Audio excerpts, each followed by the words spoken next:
মৃত্যুর পর কবরে নামানো পর্যন্ত ফেরেশতারা লাশের সাথে কি করে তা সকল মুসলমানের জানা উচিত। আজরাইল যখন আত্মা কবজ করে নেন তখন আত্মা দেহকে বলে, হে দেহ, আল্লাহ তোমাকে সুপ্রতিদান দিক। তুমি আমার সঙ্গী হয়ে আল্লাহর আনুগত্যে অগ্রগামী ছিলে, আর আল্লাহর অবাধ্যে ছিলে খুবই পশ্চাৎপদ। তুমি আমার পক্ষ থেকে মুবারকবাদ গ্রহণ করো, কেননা আজ তুমি নিজেও মুক্তি পেয়েছ আর আমাকেও নাজাত দিয়েছ। এইভাবে দেহ আত্মাকে মুবারকবাদ দেয়। মুমিন বান্দার মৃত্যুতে জমিনের যেই সকল অংশে সে ইবাদত করত সেগুলো কাঁদতে থাকে। আকাশের যেই সকল দুয়ার দিয়ে তার নেক আমল উপরে উঠত সেই সকল দুয়ার তার জন্য কাঁদতে থাকে। যেই দরজা দিয়ে তার রিজিক নেমে আসত সেই দরজাও কাঁদে। আকাশ জমিনের এই ক্রন্দন দীর্ঘ 40 দিন পর্যন্ত অব্যাহত থাকবে। মালাকুল মউত যখন তার আত্মা কবজ করে নেয় তখন তার দেহের হেফাজতের জন্য সেখানে 500 ফেরেশতা দাঁড়িয়ে থাকে। যদি কেউ তার লাশের পাশ ফিরাতে চায় তখন ফেরেশতারাও এই কাজে মানুষের সহযোগিতা করে। এমনকি কাফন পরিধান এবং সুগন্ধি মাখানের কাজেও ফেরেশতারা অংশ নেয়। লাশের সম্মানার্থে ফেরেশতারা 2 সারি করে ঘর থেকে কবর পর্যন্ত দাঁড়িয়ে যায়। জানাজা পর্যন্ত অতিক্রম করে তখন তারা অভ্যর্থনা জানায়, তার জন্য ক্ষমা প্রার্থনা করে। মুমিনের মর্যাদার এই অবস্থা দেখে ইবলিস এত জোরে চিৎকার করে ওঠে যে তার দেহের হাড়ের কোনো কোনো গ্রন্থির বন্ধন এই সময় ছিঁড়ে যায়। সে আক্ষেপের সাথে তার সঙ্গীদের বলতে থাকে, তোমাদের সর্বনাশ হোক, এই বান্দা তোমাদের ফাঁদ থেকে কিভাবে ফসকে গেল। ইবলিসের সঙ্গীরা বলে, এ নিষ্পাপ ছিল, তাই আমাদের ফাঁদে আটকায়নি। মালাকুল মউত যখন তার আত্মাকে নিয়ে আকাশে আরোহণ করে তখন হযরত জিবরাইল আলাইহিস সালাম 70,000 ফেরেশতা নিয়ে তাকে অভ্যর্থনা জানায়। আর সকল ফেরেশতারা তার কাছে আল্লাহ তাআলার সন্তুষ্টির সুসংবাদ জানাতে থাকে। মালাকুল মউত যখন আত্মাটিকে নিয়ে আরশের নিকট পৌঁছেন তখন সে আল্লাহ তাআলার কাছে সিজদায় পতিত হয়ে যায়। আর সেই সময় আল্লাহ তাআলা ইরশাদ করেন, হে মালাকুল মউত, তুমি আমার বান্দাকে নিয়ে জান্নাতের বাগানে রেখে এসো। তারপর তাকে কবরে নামার পর নামাজ তার ডান দিকে এবং রোজা তার বাম দিকে এসে দাঁড়িয়ে যায়। আল্লাহর রিজিক এবং কোরআন তেলাওয়াত এসে দাঁড়িয়ে যায় তার সিথানের দিকে। পায়ের দিকে দাঁড়িয়ে যায় জামাতের সাথে নামাজ পড়ার জন্য মসজিদের দিকে গমন। আর তার ধৈর্য কবরের এক কোনায় অবস্থান নেয়।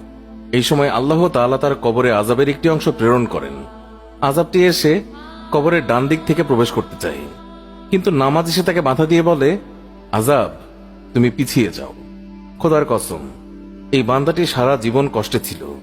কবরে আসার পর তার কিছুটা আরাম মিলেছে। রাসূলুল্লাহ সাল্লাল্লাহু আলাইহি ওয়াসাল্লাম বলেছেন, আযাব যখন ডান দিক থেকে সরে গিয়ে বাম দিকে যায়, ডান দিকে রোজা নামাজের মতো আযাবকে জবাব দিয়ে প্রতিহত করে।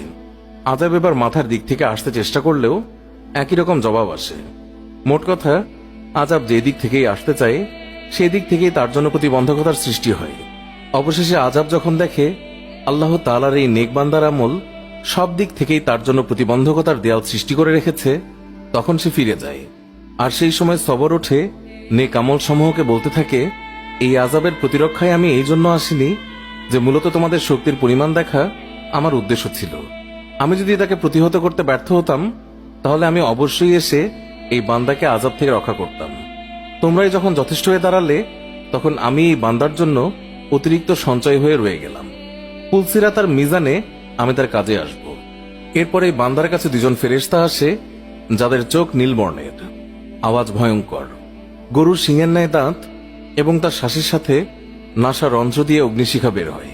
ফেরেশতাদের উভয়ের কাঁধের মধ্যবর্তী স্থান খুবই প্রশস্ত। তারা মুমিন বান্দা ছাড়া কারো উপর দয়া করতে জানে না। 2 জন ফেরেশতাকে মুনকার নাকির বলা হয়। এদের হাতে একটি হাতুড়ি থাকে। এটি এতই ভারী যে সকল মানব দানব মিলে একত্রিত হলেও তা উত্তোলন করতে সক্ষম হবে না। এই 2 জন ফেরেশতা কবরে প্রবেশ করে লাশকে বলে, উঠে বসো। লাশ তৎক্ষণাৎ উঠে বসে যায় এবং কাফনের কাপড় খুলে যায়। ফেরেশতা তখন জিজ্ঞাসা করেন, তোমার প্রভু কে, তোমার ধর্ম কি এবং তোমার নবী কে?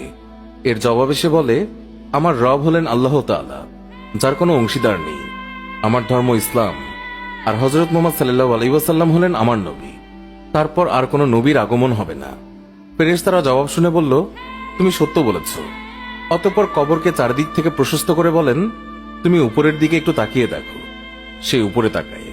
তখন আকাশে শেষ সীমানা পর্যন্ত তার চোখের সামনে ভেসে ওঠে। ফেরেশতারা বলেন, হে আল্লাহর বন্ধু, এটা তোমার আবাসস্থলের ঠিকানা।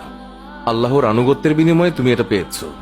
বর্ণনার এই পর্যায়ে এসে রাসূলুল্লাহ সাল্লাল্লাহু আলাইহি ওয়াসাল্লাম বলেন, এই সত্তার কসম, যার মুঠোয় আমার প্রাণ। মুমিন বান্দার তখন এতই আনন্দ অনুভূত হয় যা কখনো শেষ হবার নয়। অতঃপর ওই বান্দাকে আবার নির্দেশ দিয়ে বলা হয় যে তুমি নিচের দিকে দেখো।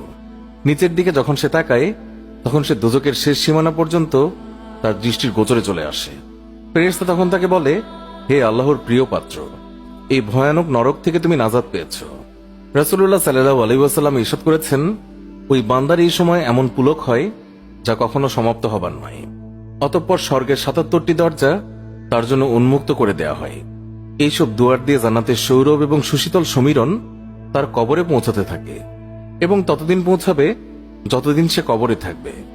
রাসূলুল্লাহ সাল্লাল্লাহু আলাইহি ওয়াসাল্লাম আলোচনার ধারাবাহিকতা অব্যাহত রেখে বলেন, এরপর আল্লাহ তাআলা মালাকুল মউতকে নির্দেশ দিয়ে বলেন, তুমি আমার দুশমনের নিকট যাও এবং তাকে আমার কাছে নিয়ে এসো। আমি প্রাচুর্যের সাথে তাকে রুজি দিয়েছি, সীমাহীন নিয়ামতের বাড়িপাত করেছি তার উপর, কিন্তু সে আমার সাথে শুধু অবাধ্যতাই করে ফিরেছে। এবার এই দুশমনকে আমার সামনে হাজির করো। মালাকুল মউত আল্লাহর নির্দেশ পেয়ে এমন কদাকার বেশে ওই বান্দার নিকট আগমন করে যে কেউ কোনোদিন এমন ভয়ঙ্কর আকৃতি দেখেনি। তার 12টি চোখ থাকে, তার কাছে এমন একটি লৌহ শলাকা থাকে যা শাখা ও কাঁটা বিশিষ্ট। মালাকুল মউতের সাথে আরো 5 জন ফেরেশতা থাকে। এদের প্রত্যেকের সাথেই থাকে জাহান্নাম থেকে নিয়ে আসা আগুনের চাবুক। মালাকুল মউত অবাধ্য বান্দাকে চাবুক দিয়ে এমন ভাবে আঘাত করে যে প্রতিটি কাঁটা তার সারা শরীরের দেহতন্ত্রের মূলে গিয়ে বিদ্ধ হয়ে যায়। অতঃপর সেটি পাকিয়ে টেনে বের করে এবং তার পায়ের নখের তলদেশ থেকে পর্যন্ত আত্মাকে বের করে নিয়ে আসে। তারপর সেই লৌহ শলাকাটি তার উভয়ের পায়ের গোড়ালিতে ঢুকিয়ে দেওয়া হয়। তখন আল্লাহর এই দুশমনের এতই কষ্ট হয় যে বেদনায় সে কাতরাতে থাকে। এমন সময় বাকি ফেরেশতারা তাদের হাতের চাবুক দিয়ে তার মুখমণ্ডল এবং পশ্চাৎ দেশে অনবরত প্রহার করতে থাকে। এই সময় তার আত্মাকে টেনে সারা দেহ থেকে গোড়ালিতে নিয়ে আসা হয়। শাস্তির এই পর্যায়ে শলাকাটি তার হাঁটুতে ফোটানো হয়। তখন সে বেদনায় ছটফট করতে থাকে। এমন সময় ফেরেশতারা আবার আগুনের চাবুক দিয়ে তার মুখ এবং নিতম্বে মারতে শুরু করে। হাঁটু থেকে শলাকাটি বের করে ঢুকানো হয় তার নিতম্ব দেশে। অতঃপর বুকে এবং সবশেষে কণ্ঠনালীতে, তারপর পূর্বের মতোই সেটিকে টেনে বের করা হয়। এরপর ফেরেশতারা জাহান্নাম থেকে সংগ্রহ করা অঙ্গার তার থুতনির নিচে বিছিয়ে দেয় এবং বলে, হে অপবিত্র আত্মা, তুমি বেরিয়ে এসো। তুমি থাকবে প্রখর বাষ্পে, উত্তপ্ত পানিতে এবং ধূম্রকুঞ্জের ছায়ায়, যা শীতল নয় এবং আরামদায়কও নয়। সূরা ওয়াকিয়া আয়াত 42 থেকে 44। মুসনাদে আবি ইয়ালা। আল্লাহ আমাকে এবং সবাইকে বুঝ দান করুন, আমিন। পোস্টটি ভালো লাগলে বন্ধুদের সাথে অবশ্যই শেয়ার করতে ভুলবেন না। ধন্যবাদ সবাইকে।